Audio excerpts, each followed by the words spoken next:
Hello friends, today is 10th May and a very special day. Yes, you guessed it right, Mother's Day. So, happy Mother's Day to all the ladies out there.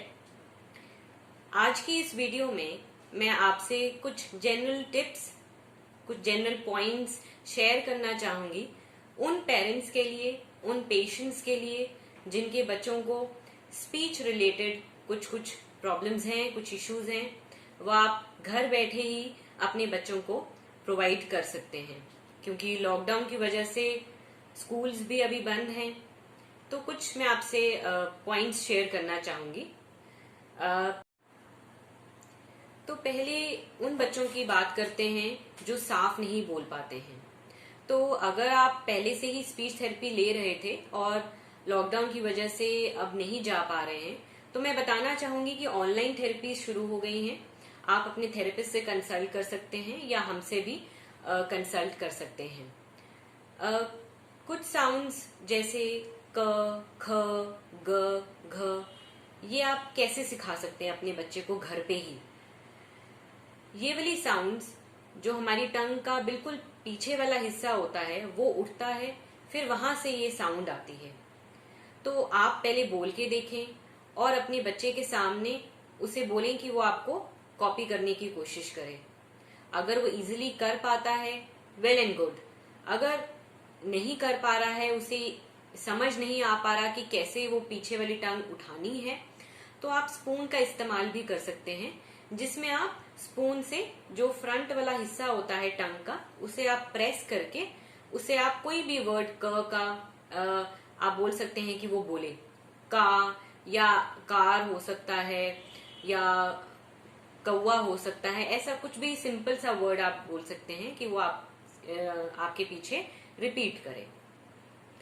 फिर आती हैं sounds जिसमें हमारी टंग जो है ऊपर तालू पे लगती है, जैसे ट, र, ल।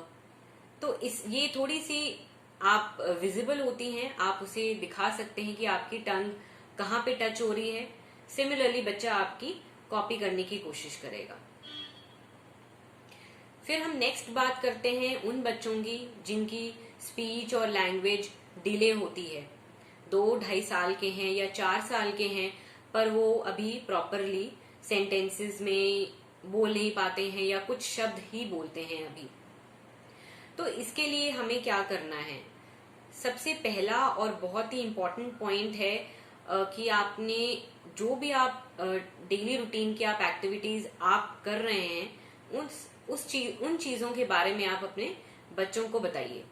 जैसे फॉर एग्जाम्पल आप कुकिंग कर रहे हैं, आप बच्चे के लिए दलिया बना रहे हैं और बच्चा आपके साथ है एंड वो बड़े अच्छे से ऑब्जर्व कर रहा है, आपको बहुत ध्यान से बैठा है आपके साथ, तो आप उसको बता सकते हैं बहुत इंटरेस्टिंग वे में कि मम्मा आपके लिए दलिया बना रही है, वो आपको बहुत यमी लगता है ना।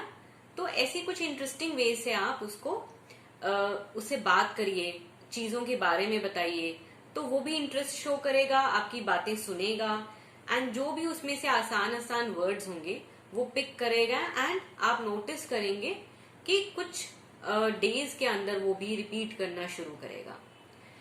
एक और एग्जाम्पल मैं देना चाहूंगी, जैसे अगर बच्चा पापा भी नहीं अभी बोलना शुरू करा, मम्मा पापा भी नहीं बोलना शुरू किया उसने, तो आप क्या कर सकते हैं, जैसे लेट्स से फॉर एग्जाम्पल बच्चे के फादर जब भी जॉब के लिए जाते हैं, तो आप बोलिए उसको दिखाते हुए कि पापा बाय, तो वो भी आपको देखेगा, तो वहां से उसके फादर भी रिस्पॉन्ड करें कि बाय बाय।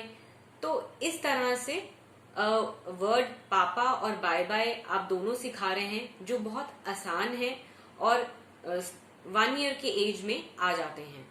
तो जनरली पेशेंट्स मेरे पास एक बहुत ही कॉमन क्वेश्चन लेकर आते हैं कि मैम हमारा जो बच्चा है वो घर पे टिक के बैठता ही नहीं है, हम उसे थेरेपी कैसे दें।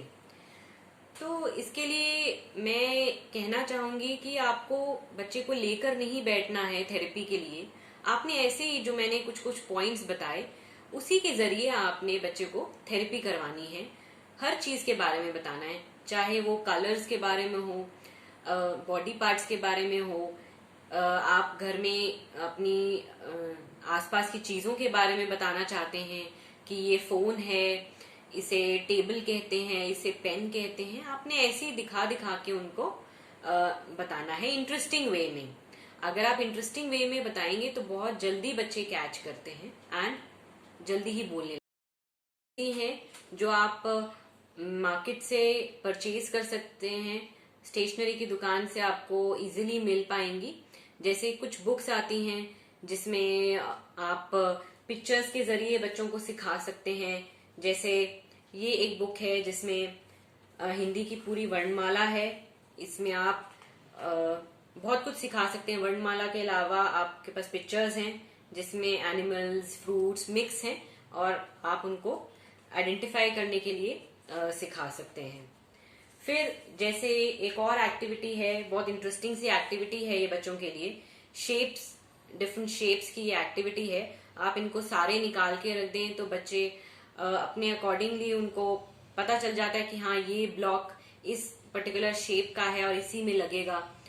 तो इससे आप 2-3 चीजें सिखा रहे हैं, शेप्स तो सिखा ही रहे हैं, प्लस उनका जो 1 2 3 काउंटिंग का स्किल है वो भी बनेगा। जैसे इसमें ये 1 hen है तो इसमें 1 बना हुआ है, 2 बटरफ्लाईज, 3 ये बर्ड्स हैं, ये बनी हुई हैं। तो ऐसे ये आप काउंटिंग भी सिखा सकते हैं बच्चों को।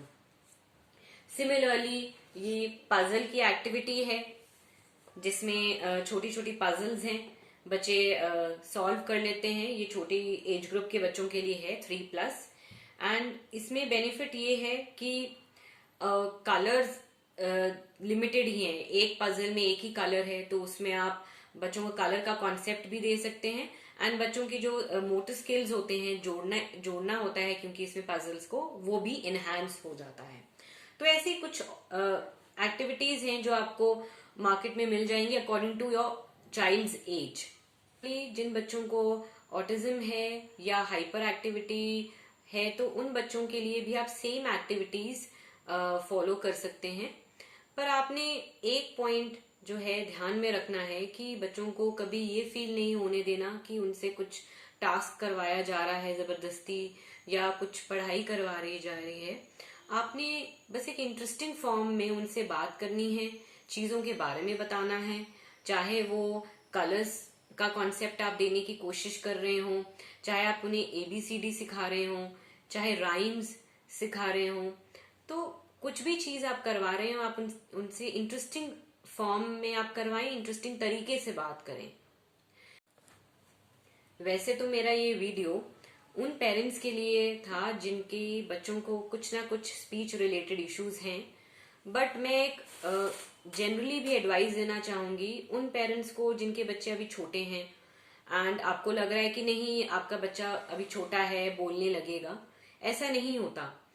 अगर आपका बच्चा 1 दिन का भी है, उसी दिन से आप उनसे बात करना शुरू करें, सब चीजों के बारे में बताएं।